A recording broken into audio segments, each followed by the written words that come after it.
Non, non, mais non. Don't touchment, toda rabba, ce qui nous autres masim tovim. C'est notre technicien. On est jeudi matin, Bezrat Hashem, le 6 du mois de Mar Cheshvan, Shtavo Alenu Letova Vilvracha.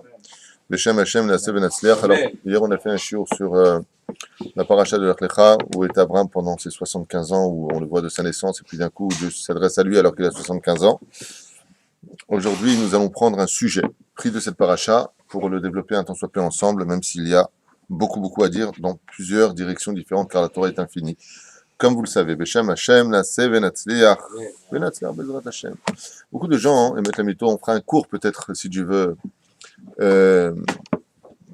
plus défini sur ce sujet-là, c'est le Mazal. Vous savez que Avraham Avinu démarre dans sa vie, il a une totale connaissance de la Torah, Torah écrite, Torah orale, qui lui sera transmise par ses aïeux, j'ai nommé Shem et Ever, Shem fils de Noé, et puis Ever fils de Shem. Donc on a comme ça une espèce de tradition orale, même si on sait qu'à cette époque, tout le monde est assujetti aux lois noachides, c'est-à-dire qu'à partir de Noach, déjà commencent d'une certaine façon les 7 lois de Noé, les 7 lois qui feront la différence entre un humain et un animal, de toute façon pour qu'on se comprenne bien. Et puis, Avraham Avinu alav shalom, vous savez qu'il a un problème, il est né Tumtum. De l'autre côté, il dit Areni Olech Hariri. On a un problème dans le domaine de la halakha avec ce domaine de Hariri. Mazé Hariri, je suis stérile en d'autres termes. C'est ce qu'il veut lui expliquer. Je n'arrive pas à avoir de progéniture. Alors, on sait que d'un côté, on a expliqué que l'époque d'Abraham se divise en 3 dimensions. Il y a Abraham dans sa naissance. Il y a Abraham, l'homme de l'intelligence. Et il y a Abraham, l'homme des épreuves. Qu'est-ce que ça veut dire Abraham, l'homme des épreuves? C'est-à-dire qu'Avraham Avinu va se retrouver dans le domaine de... On quitte la logique pour entrer dans la Emouna, d'où le nom de sa progéniture, comme on va appeler son fils Avraham, Yitzhak. Alors beaucoup de raisons nous ont été données sur le pourquoi du nom de Yitzhak. C'est une petite préface, une petite parenthèse à la limite qui n'a rien à voir avec ce que je voudrais développer avec vous sur le Sod HaChashmal. Mais très important de comprendre que Yitzhak, ce n'est pas simplement parce qu'elle a rigolé Sarah ou parce qu'à la fin des temps, il n'y a que nous qui rigolerons, on passera de Bnei Israël à Bnei Yitzhak. Non, pas simplement ça. Yitzhak, ce sont les initiales qui représentent toute la vie d'Abraham et de Sarah. C'est-à-dire quitter le monde de la logique au monde de la Emouna, comme on l'avait dit. Yud de Yitzhak, ce sont les 10 épreuves que Yitzhak a eues dans sa vie. Le Tzadi, c'est les 90 ans de Sarah qui n'a pas cru, entre guillemets, qu'à 90 ans, elle pourrait mettre au monde un enfant alors qu'elle n'avait plus de règles. Elle n'avait plus de... Comme on dit, elle n'était plus en règle. Okay? C'est pas possible. Donc, il y a un miracle qui s'est passé. Et ça, c'est au-dessus de la nature. Tu vois, Abraham, c'est fini. Après, qu'est-ce qu'on a? Le het. Faire une opération chirurgicale à un enfant qui va bien, c'est lui imposer une maladie qui n'existe pas. C'est pour ça que même dans l'armée d'Israël, on considère que le meilleur profil d'un soldat parfait, c'est 97, non pas 100%. Parce qu'on lui a fait une petite opération qu'on appelle la Brit Mila, 8e jour, Chet, qui correspond au chiffre 8. Et pour finir, Yitzhak Kouf, c'est les 100 ans d'Avraham Avinu, Lech Lecha. Au-delà, Avraham Avinu, Be'ezrat Hashem, Avraham Avinu devient non plus Avram, mais Avraham, le circoncis, l'homme qui démarre dans sa vie. Donc on voit ici que les 4 lettres qui vont former justement sa progéniture viennent du fait qu'Avraham ait changé son mazal. Alors vous savez que pour changer le mazal d'une personne, il faut passer par plusieurs étapes. Et Avraham Avinu ici dit à Dieu, en prenant Agar, fille de Pharaon, quand elle se fait attraper, il repart pas simplement avec des richesses, mais il repart aussi avec une femme qui causera la perte plus tard de millions de vies juives, comme le dit le Zohar HaKadosh. C'est Agar. Agar qui fera tchouva à la fin de sa vie, qui deviendra son nom Ramban Ketura. Mais Avraham Avinu a un problème. Lequel? C'est qu'il a du mal à comprendre. Comment est-ce que moi qui suis né sous une étoile bien précise, vous savez que chaque juif naît selon une définition du temps, de la seconde, du mazal, du signe astral, et ça va l'accompagner toute sa vie. Dans Masechet Shabbat, à la page Kuf Nun Vav Amud Aleph, en bas, il y a marqué là-bas, la page 156, Amud Aleph, une marloquette entre Rabbi Yochanan et Rabbi Hanina. À savoir, est-ce que nous avons un mazal ou est-ce qu'on n'a pas de mazal? La référence c'est Avraham Avinu. Tournez la page, après vous avez Shmuel qui raconte des histoires, ainsi de suite. Avraham Avinu se dit, mais moi, je ne peux pas avoir d'enfant. Alors, il y a plusieurs façons de changer son mazal. C'est la première chose, quitte l'endroit où tu es, va ailleurs. Quand ça ne va pas dans ta vie à droite, tu vas à gauche. Comme tu viens de me devancer, on va le dire. Meshane makom, meshane mazal. Car chaque pays ayant une étoile au-dessus de lui, eh bien, automatiquement, quand tu changes d'endroit, tu quittes l'ange qui dirige le pays et tu passes sous l'égide d'un ange qui dirige l'autre pays. Donc, Meshane Makom, Meshane Mazal. C'est évident que quand tu changes d'endroit, automatiquement, tu as changé ton Mazal. D'ailleurs, sur ce, je vous fais une petite parenthèse en rappelant un enseignement de Rabbi Moshe Ederi Zatzal, qui disait souvent, quand tu habites dans un même immeuble, fais attention quand tu déménages, de ne jamais, par exemple, tu habites au 4e étage, ne viens pas habiter dans le même immeuble au 3e étage. Tu vas descendre ton Mazal. Mais si c'est dans l'immeuble d'à côté, et que tu habites au 1er étage, il n'y a plus de problème. Pourquoi? Olim, il faut toujours penser à monter dans ce monde, toujours évoluer. D'accord? C'est une petite parenthèse que je referme. Il y a plusieurs façons de changer de mazal. La prière, on le verra avec Léa, qui va prier et qui va changer tout son mazal.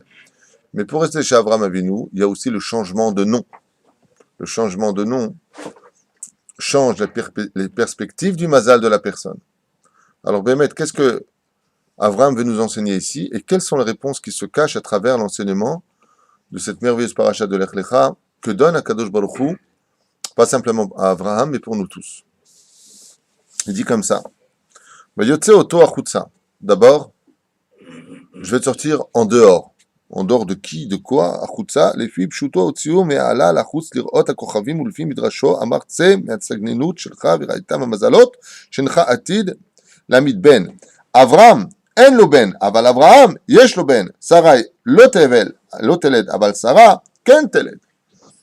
Et il lui a dit, le seul problème que tu as, Avraham, c'est que ici, tu es en dessous des étoiles, c'est-à-dire que tu te comportes comme un homme de la nature, donc en dessous des étoiles, quand tu es assujetti à la nature, effectivement, tu ne peux pas changer ton mazal.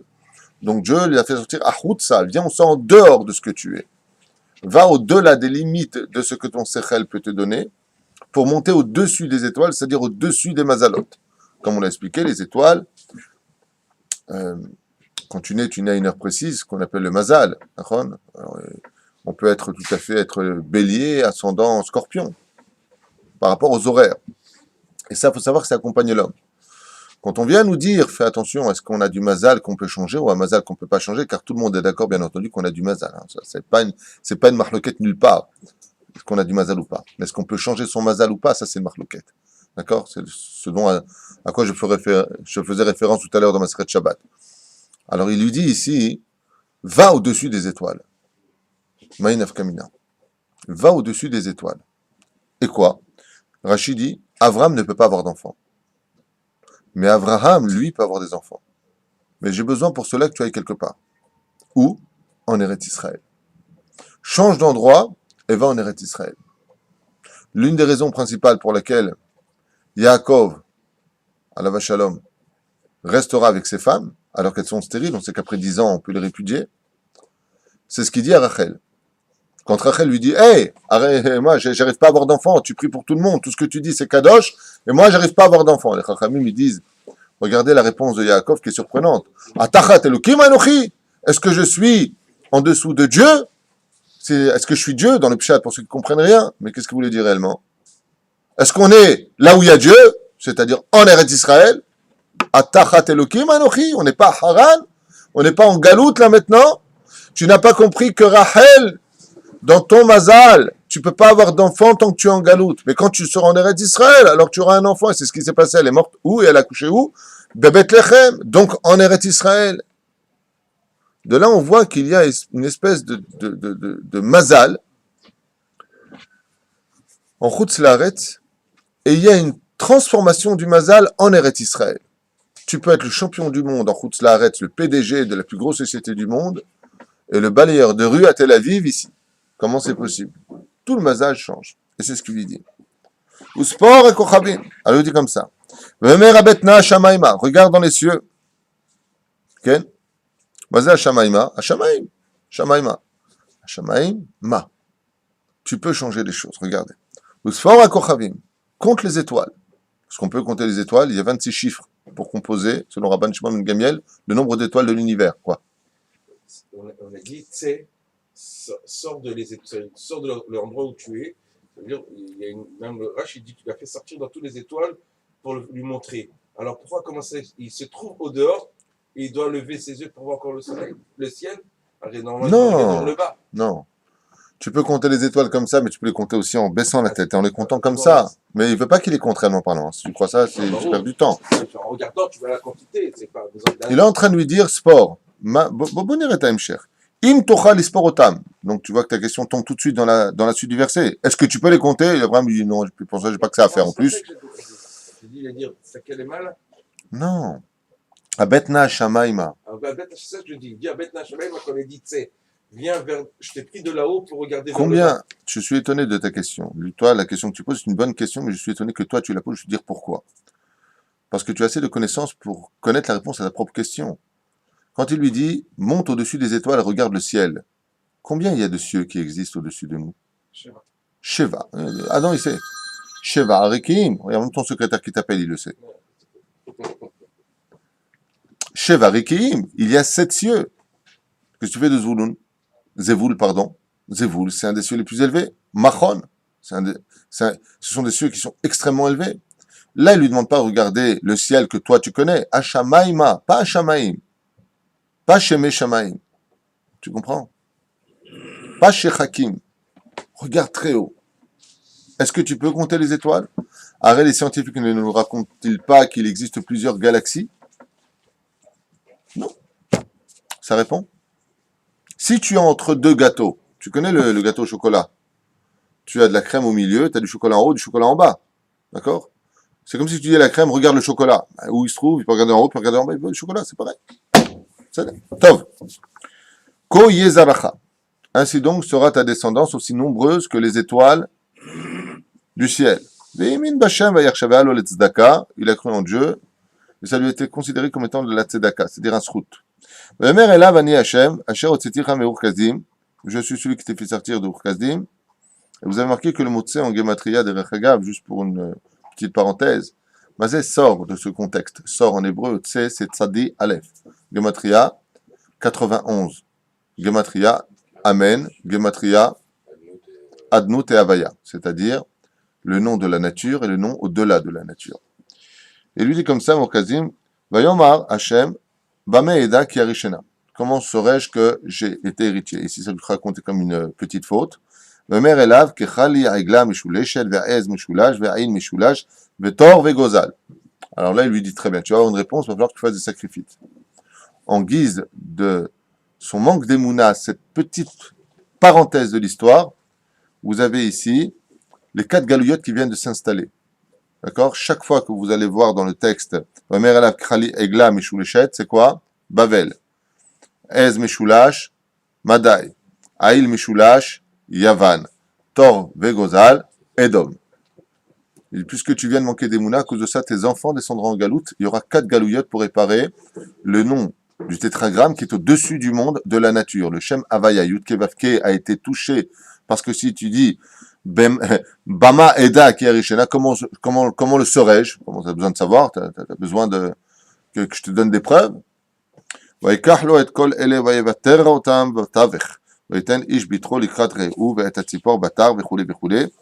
אלא il nous dit ויהי השמש לבוא ותרדמה נפלה על אברהם והנה אימה חשיכה גדולה ונופלת עליו. Une fois de plus, on a quelque chose de bizarre. Et écoutez bien, parce que là, si vous analysez au niveau des mots, il se passe quelque chose de pas normal. Regardez bien. Où est Abraham pendant qu'on parle, au niveau du pshat de la Torah? Il est où là, concrètement, selon ce qu'on vient de lire? Oui, les cieux, regarde les cieux. Il n'est pas sur terre, il est au-dessus des cieux, on ne sait pas où il est. D'accord? En tout cas, il est entre des mondes. Oui ou non? Bon. Qu'est-ce que tu es en train de me dire? Voyez, Hashemesh Lavo. Voici que maintenant, le soleil se lève. Vatardema, Nafla, à l'Avram. Et Avram rentre en sommeil profond. Il l'a endormi. Mais pourquoi faire? Pourquoi la Torah vient nous parler ici comme on l'a vu pour Adam Arishon, d'une tardema, c'est-à-dire qu'il a mis Abraham dans le coma. Il le fait dormir.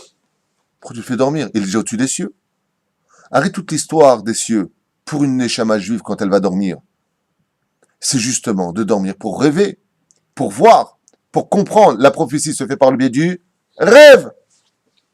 Alors si tu es déjà plus sur terre, qu'est-ce que tu as besoin de ça en plus? C'est une espèce de double coma. Une fois de plus, une allusion sur les trois galouyot, Ema, Bavel, Chashecha, Yavan, Gedola, Edom, Nofelet Alav, Semadai. Tov. Ou le sens contraire, c'est pas important, parce que ça ne rejoint pas ce que je veux dire, mais c'est les quatre galouyot. Veomer la Avram, Yado Ateda ki ger yezaracha beretz ulahem, ואדון אדם 400 שנה, וגם את הגוי ישר, רכוש גדול. ואתה תבוא אל אבותיך בשלום, ותיקבר בצבא טובה, ודור רביעי ישובו הנה. Et voilà la fin. Vous avez compris ce qui est marqué ici, on en a souvent parlé. Sache que ta descendance ira en Égypte, pendant 400 ans ils seront mis en esclavage par Pharaon, je jugerai Pharaon, il le paiera, mais à fin de compte, les enfants d'Israël sortiront avec de grands trésors, et toi tu reviendras vers tes pères dans le Shalom, Tikaver Basevatova, donc tu seras enterré, tu auras réussi ta vie en d'autres termes sur la terre de tes ancêtres, et d'un coup, Vedor Revi est la quatrième génération, Yashuvu Ena ki lo Shalem avon Aemori ad Ena, car il faudra aussi que je fasse payer les Émoréens pour qu'ils quittent le pays, que vous soyez dignes par le biais de Yoshua Binoun de revenir sur la terre d'Israël, Vayi Hashemesh Ba'a Ba'alata Aya. Alors, ici, le Shemesh, juste une allusion pour les galouillottes, c'est-à-dire que la galoute, comme on va le comprendre, est comparée à la nuit. Quand le soleil se lève, c'est donc le jour, il n'y a plus de place pour la galoute. C'est l'avenue du Melech HaMashiach. C'est une allusion qui est faite. Ve'ine Tanour Hashan, Velapid Esh Asher Avar Ben Agzarim, Elebayom Aou Karat Hashem, et Avram Berit les morts, ce qu'on appelle le Brit Ben Ametarim. Alors, si on revenait un petit peu en arrière, qu'est-ce que Akadosh Baruch Hu est en train de faire comprendre à Avraham Avinu Alav Shalom, qui est mis Abraham dans une telle situation que la Torah nous dit Abraham Avinu était mort de peur. Il a vraiment eu peur.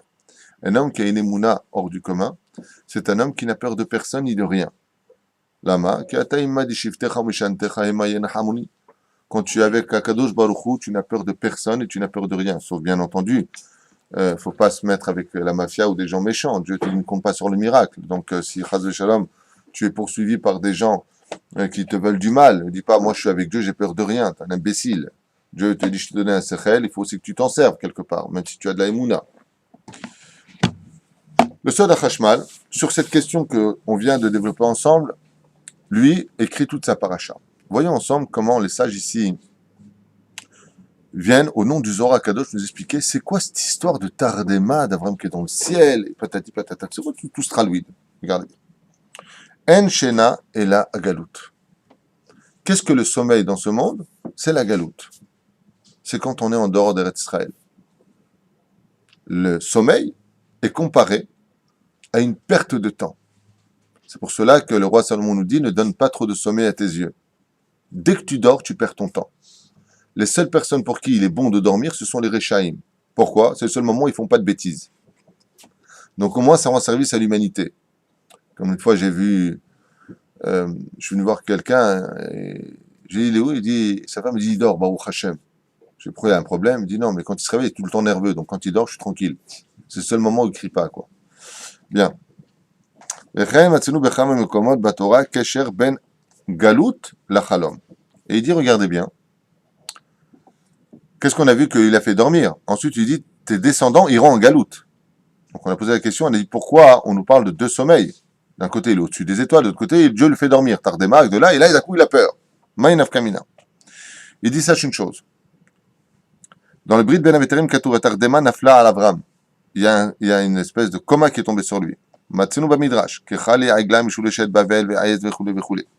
Remesha Kadosh Bokhu, Ramaz l'Avram Evnu Bachalom, sur les quatre galouillottes, comme on l'a déjà exprimé. Vayimer Elokim le Israël Bemarot Alayla. Al Tiram Yerda Mitzrama Ki Gadol. כי גוי גדול להשימך שם אנוכי ארד עמך מצרמה ואנוכי אלה אליך גם הלא je descendrai avec toi là-bas ou en galoute et je te referai monter וגם רואים שהשם אמר ליעקב דווקא בחלום הלילה לרדת למצרים. Vous avez remarqué que même par exemple plusieurs exemples qui vont nous être donnés, j'essaie de les passer, mais chaque fois que on parle de descendre en galoute, ça se fait toujours par l'intermédiaire du rêve la nuit.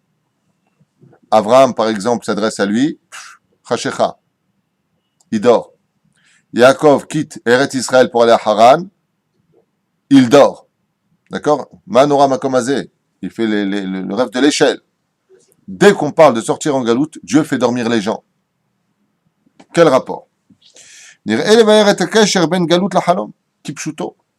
Parce qu'il faut savoir, il nous dit ici, qu'un juif qui vit en galoute, c'est un juif endormi. C'est un rêveur. C'est-à-dire qu'on vient de dire juste avant que quand tu es un juif dans ce monde, tu dois être quelqu'un qui doit être ma'amis sur toi-même. Hier, il y a un très beau machal qui a été donné sur les épreuves d'Avraham Avinu. Pourquoi Avraham Avinu a-t-il eu autant d'épreuves? Ça ne veut pas dire qu'en galoute, on n'a pas d'épreuves. On en a. Mais ce sont des épreuves comme le cauchemar, comme des mauvais rêves. La galoute, nous disent le Zohar HaKadosh, ainsi que l'enseigne dans la Torah, c'est quand un juif est en train de dormir et qu'il rêve. Tu rêves. Tu es toute ta vie dans un rêve. Avec ton journal L'équipe, avec tes poursuites du diamant vert, la parnassa, qui est très importante, je ne veux pas te dire, on a besoin d'argent, c'est sûr. Mais est-ce que tu t'es réveillé dans ta vie? Koumiori, Shir Daberi. Est-ce que tu t'es relevé de ta poussière, Israël? Et qu'est-ce qu'il lui dit à la fin, on a vu dans la paracha?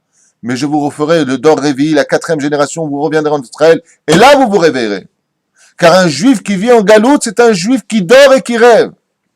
Avec ses nuages. Quand on était dans le désert, on était dans les nuages. La sécurité, excusez-moi, le Rémi. Oh, la manne! Chômage, pas le chômage, comment ça s'appelle? Bon, tout ce que tu peux gratter, quoi, enfin, on va pas perdre de temps. Ici, tu travailles pas, tu bouffes pas. Ici, tu es obligé de relever tes manches. C'est un sujet qu'on a déjà fait sur Israël, mais juste, je reviens sur cette parenthèse de la Torah de la Paracha qui dit, mais t'as rien compris. Le mazal d'Israël, quand est-ce qu'il existe? Que quand tu te réveilles. Mais quand tu dors, ton mazal, tu peux pas compter les étoiles, tu peux rien comprendre. Vous savez comment on tue un mazal? Quand on reste oisif à la maison. Quand on ne fait rien de sa vie, on a tué son mazal. Un juif commence réellement sa vie quand il est réveillé. Sinon, il ronfle. Donc, il est là, on sent qu'il respire, le mec. Hein. C'est tout. Sinon, on lui dit, arrête de rêver. Et les pieds sur terre. Eretz Israël. On ne dit pas Eretz Sarfat. On dit Tsarfat. La France. De leur enfance. Regardez.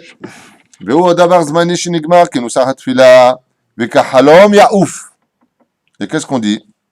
Regardez.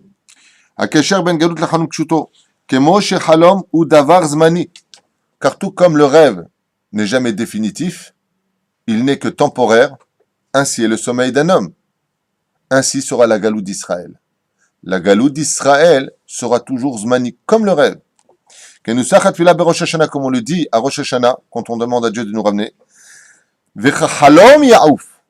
Et comme le rêve, je m'envole.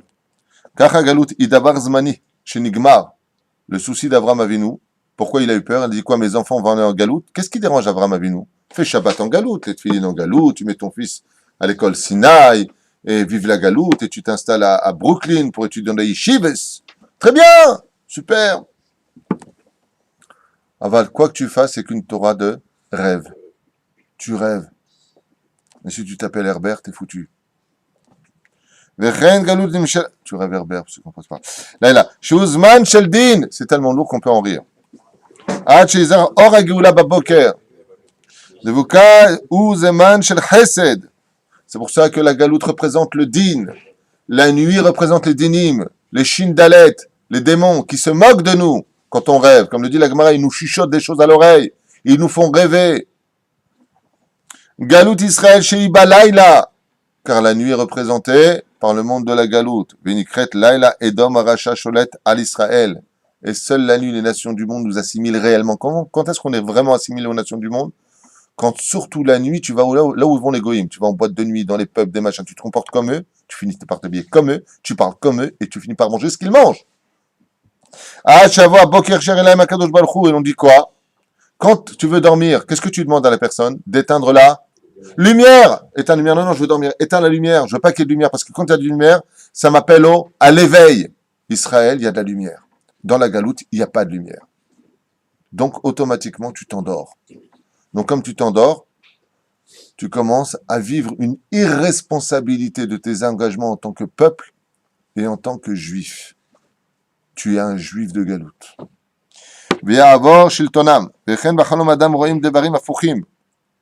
Et il dit, qu'est-ce que c'est la galoute? Ça te falsifie toute l'histoire de la réalité. Pourquoi? Il dit, tout comme dans les rêves. Tes rêves, c'est n'importe quoi quand tu te réveilles. J'étais dans un avion, et d'ailleurs, l'avion, on est descendu sous l'eau, oui, et on a voyagé, on a vu là-bas des requins, mais des requins qui volaient. Et puis on est parti. C'est n'importe quoi ton histoire. Il dit, c'est exactement comme ça la galoute. Quand tu quittes la galoute pour monter en Eretz Israël, tu as quitté un monde de n'importe quoi. C'était n'importe quoi. Udvarim shenam kshurim zelazé, et des choses qui n'ont pas de rapport les uns avec les autres. En d'autres termes, tu dis ici la galoute, ça t'endort. D'où l'expression des Français, pas des Juifs. Hein. Métro, boulot, dodo. Là-haut. Je connais des gens ici qui souffrent énormément en Israël. Mais ils me disent tous la même chose. On a une qualité de vie qu'on a vue nulle part. C'est dur, mais on a une qualité de vie. Ici, on a une qualité. En galoute, tu es tout le temps, la preuve en est, on se dispute pourquoi. On va à Jean-Lépin ou on va à Deauville. Crise de nerfs pour ça. Quand tu dis ça, un juif qui est en France ici, qui fait les ménages, qui crève sa race, ouais, c'est tout ce que vous avez à dire. C'est tout ce qui vous intéresse. C'est une caricature qui n'en est pas vraiment une. Bagmara. Aïlonim le mata, batartonim le mal, comme c'est marqué dans Psahim. En galou, tout est à l'envers. Tu comprends rien. וכן שנאי זמן שהנשמה עולה למעלה ויש לה עלייה, כך תכלית הגלות, להעלות את נשמות ישראל למעלות גבוהות מאוד. Alors dans ce cas-là, qu'est-ce qu'il y a de positif en galoute? C'est que ça te permet, comme le rêve, de pouvoir faire monter ton âme très très haut parce qu'elle monte dans les sphères, au moins elle te fait monter ton âme. Mais il y a un moment, il faut se réveiller. Et qu'est-ce que veut dire réveiller un juif de la galoute? Le faire monter en Eretz Israël. Qu'est-ce que c'est un juif qui monte en Eretz Israël? C'est un juif qui vient de se réveiller. Extraordinaire explication, non pas de ma propre personne. Hein. C'est écrit par un ultra-orthodoxe, ça n'a rien à voir avec le monde dit sioniste, publié sioniste. On parle de Torah Netto. Un juif de galoute, c'est un juif qui vient de se réveiller quand tu fais ça en Eretz Israël. Le plus beau cadeau que tu puisses donner en symbole d'un juif qui fait ça, c'est un réveil. Mazel Tov, Ashrecha, maintenant tu viens de te réveiller. Avec le billet d'avion. Vous connaissez ce Teilim qu'on a l'habitude de faire avant chaque Birkat Amazon, où on rappelle là-bas, tu es venu Yerushalayim, tu reconstruis Yerushalayim. Amen. Beshuv et Shivat Zion, quand tu reviendras à Zion. Haïnou, comment on était avant? Haïnou Kecholmim. Maintenant que je reviens vers Zion, comment j'étais? Haïnou Kecholmim. J'étais comme un rêveur en galoute. C'est ce que vous dites dans le Teilim sans le comprendre. Haïnou Kecholmim. Vous le chantez nourri là. On était des rêveurs. Maintenant qu'on revient en Israël, on vient de se réveiller. On peut enfin s'accomplir. Quand tu es en galoute, tu es en dessous du mazal. Tu viens en Eretz Israël, tu montes au-dessus du mazal. Il n'y a pas de mazal en Israël. C'est ton srout, ton mérite. Tu payes tes fautes. Après, c'est ton mérite qui intervient. Ou le mérite de tes pères, peu importe. Quand on vient en Israël, d'ailleurs on le voit, poser la question n'importe quel juif, ouais, qui fait sa en Eretz Israël, tu lui parles de la galoute, il te dit c'était comme un rêve. La vie de toute façon est un rêve. Et pour certains c'est un cauchemar. Et dans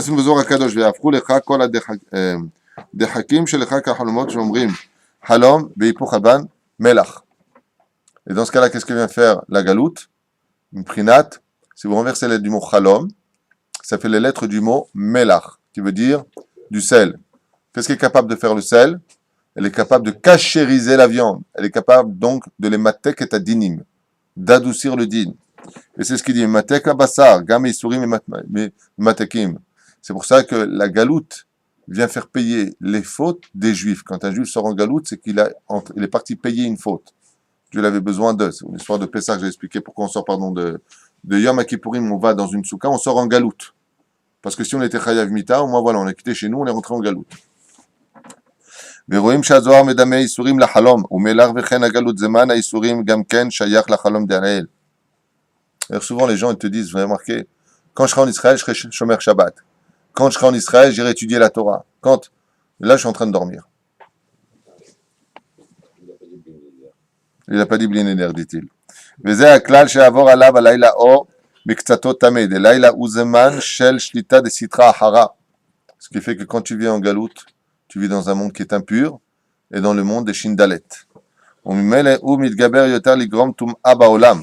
Et ça ne fait que grandir l'impureté dans le monde. וכן חוששים יותר וכן הכתובים אומרים בתחילת קודם תפילת ערבית, והוא רחום יכפר, dans les initiales forment les lettres du mot Gevura. Pourquoi והוא רחום יכפר? Il dans sa grande miséricorde il nous fait la kapara, והוא vav, rachum resh, יכפר yud. Ensemble ça nous fait combien? 216, gematria Gevura. וכן שקיעת החמה, gematria. C'est la même gematria. ועץ הדעת ורע, בזמן שקיעת החמה, עץ הדעת מסמל את העולם התחתון, המתחלף לשיטת הטוב, לשיטת הרע. Donc voilà, ce qu'on vient de voir ici, de quitter le domaine de עץ הדעת, טוב ורע, cette notion du bien et du mal. Quand tu rentres en Eretz Israël, tu rentres dans le domaine du עץ החיים. Tu rentres dans le domaine de l'arbre de la vie. Car tout celui qui vient en Eretz Israël, je finirai avec cette parenthèse très importante par rapport à ce qu'on vient d'expliquer ici dans le texte de la Torah, c'est tout simplement la différence entre un juif qui se réveille et un juif qui sort donc de la poussière, qui sort de son lit, et un juif qui vient vivre en Eretz Israël. En Eretz Israël, quand tu y vis, tu es Shakur Keneget Kol Torah Kula. Tu équivois tout le Sefer Torah, parce que tu es un juif qui a les yeux ouverts. Comme c'est marqué, la seule fois où on a vu que les yeux de Dieu sont ouverts dans un pays, c'est pour Eretz Israël. Du début d'année jusqu'à la fin de l'année, les yeux de Dieu sont sur Eretz Israël. Pourquoi tu as besoin de me dire cela? Parce qu'ils ne sont pas en galoute. Pourquoi? Parce que comme nous le dit le texte, on n'a pas le droit de regarder quelqu'un qui dort. Ouais. De la même façon, à chaque fois qu'on a dû descendre en galoute, on a fait dormir nos patriarches, nos prophètes, comme Yecheskel qui annonce Isaïe, le départ des enfants d'Israël vers la Babylonie. D'abord par le songe, par le rêve. Mais par contre, quand il s'agit de revenir en Eretz Israël, on a eu un prophète. Et on sait une généralité.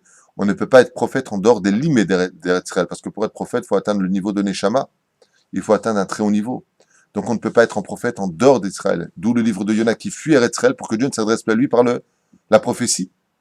Mais qu'est-ce que tu fais de Moshe Rabbeinu? Quand il s'agit de revenir en Eretz Israël, alors tu es comme Moshe. Tu n'as pas besoin de dormir pour parler à Dieu.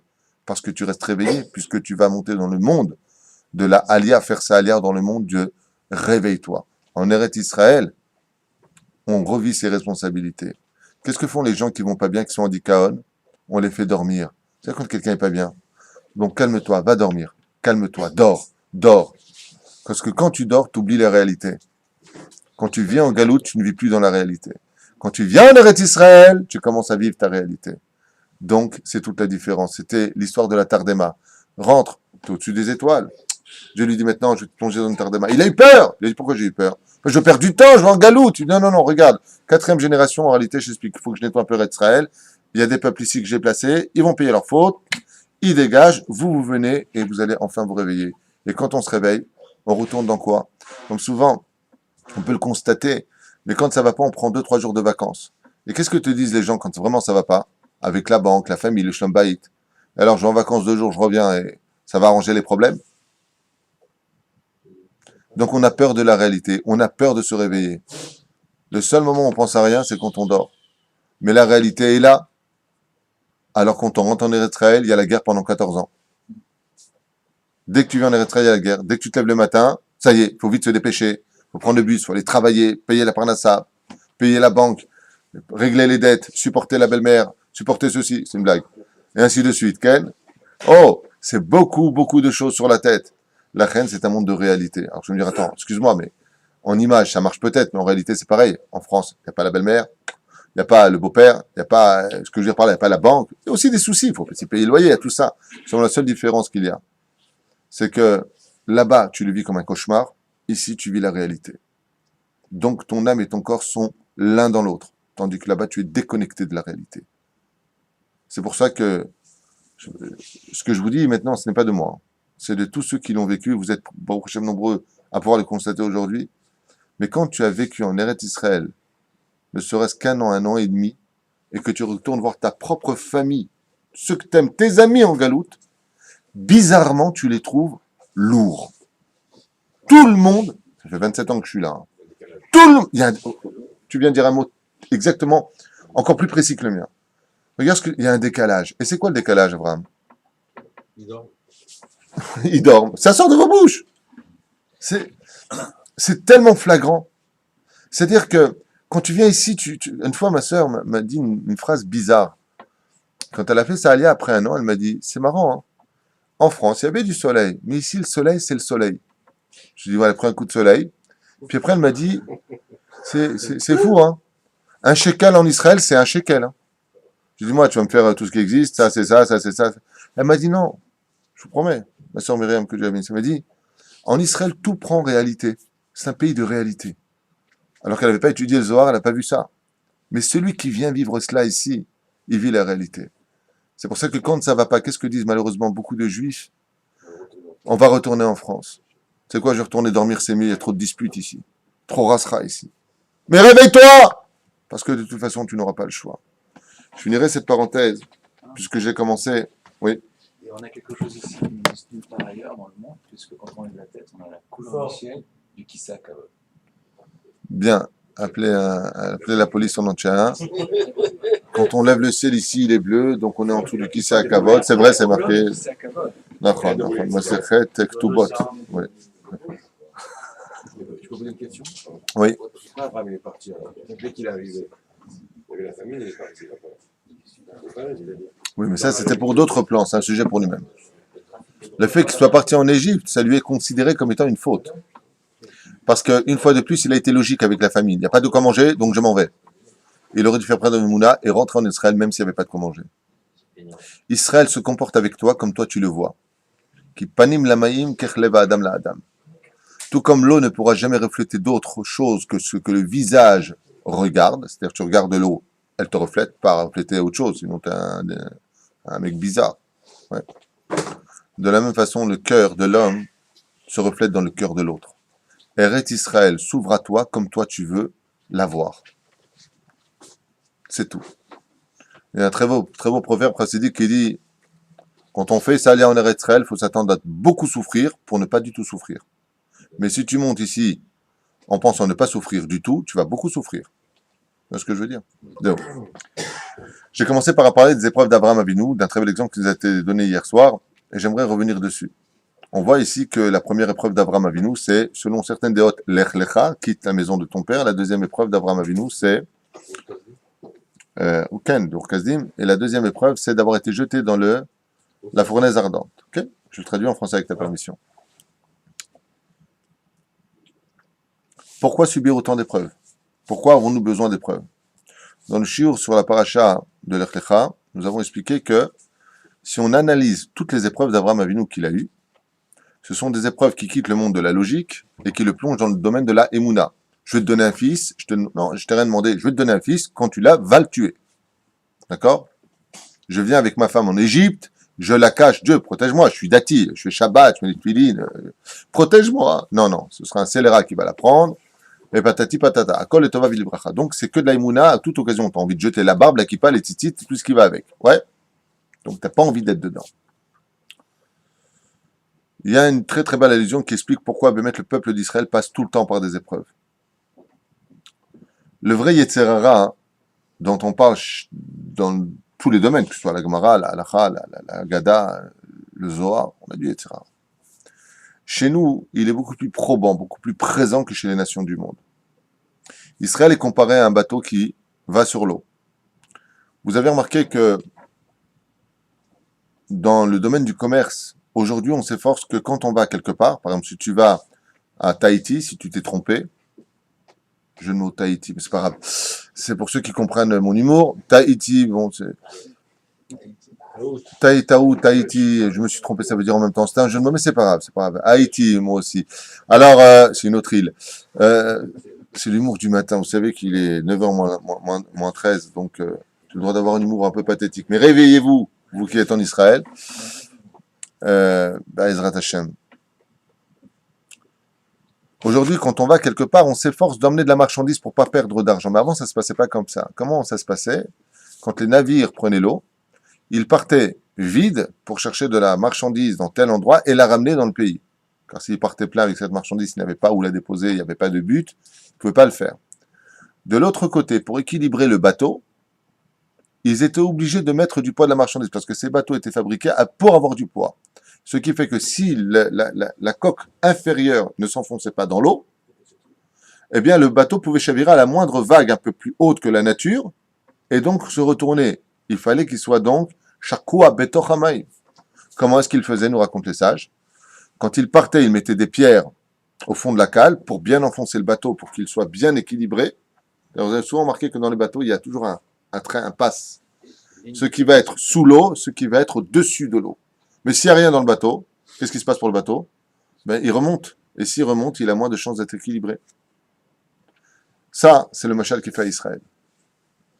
Le bateau partait, pour y aller, pour qu'il soit bien équilibré, on lui mettait des pierres, du poids sur la tête. Au fond de la cale, on lui mettait du poids. Le bateau arrivait de l'autre côté. Une fois qu'on arrivait de l'autre côté, il retirait ses pierres, et on lui mettait les perrottes, s'il partait chercher des fruits ou autre chose, des vêtements. Et il retournait là où il était.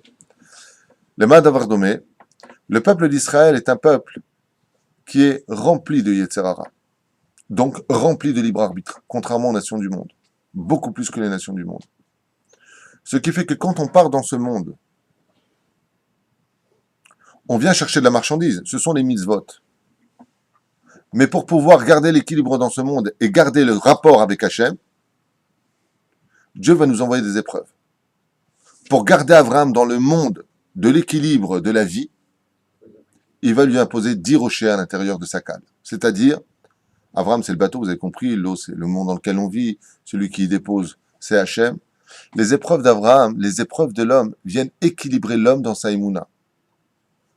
On a vu par nous-mêmes des gens malades, des gens ruinés, des gens défaits de toute situation, combien ils étaient proches d'Hachem, combien ils pleuraient, combien ils allaient voir de Rabbanim, Rabbi David Abou Hatzera, le Rav Intel, le Rav Intel, le Rav Agé, le Rav Allemand, le Rav Yoli, tous, ça finit pas.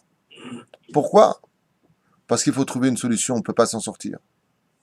Alors ces gens-là ont gagné le loto. Pas un mois plus tard, hein. Pas une semaine plus tard, hein. Le lendemain, une Seudat Odaya, Todarba Allahu Akbar, les Gemara c'est pour. Vaishman Yeshurun Vaivat. Les sages nous disent, pourquoi Avraham alav shalom, il a subi 10 épreuves, et pourquoi nous, on en subira aussi? Pour la simple et bonne raison, c'est que dans ce monde, pour garder un kécher profond avec Hachem, pour rester dans le monde de la Torah et des mitzvot, il faut mettre un peu de poids dans la cale. C'est-à-dire que si tout va trop bien dans ta vie, automatiquement, à la première vague, tu vas t'effondrer. Parce que tu n'as plus besoin d'Hachem. C'est le manque qui te relie à Dieu. C'est quand tu as besoin de ressentir que tu as besoin d'Hachem que tu te relies à lui. C'est pour cela qu'il est beaucoup plus difficile d'être un homme en bonne santé et riche, une femme merveilleuse, des enfants exemplaires, et de rester pieux. Ça a fait d'un homme unique dans l'histoire, Rabbi Yehuda Hanassi. Regardez ce qui s'est passé. Le Rav Ovadia Yosef, Rabbi Chaim Ovadia Yosef Ben Gourgia, Tzadik Bekadosh Ibracha, est passé de l'état de l'homme en bonne santé à l'état de mauvaise santé. On n'a jamais vu dans l'histoire une telle effervescence de Teshuvah.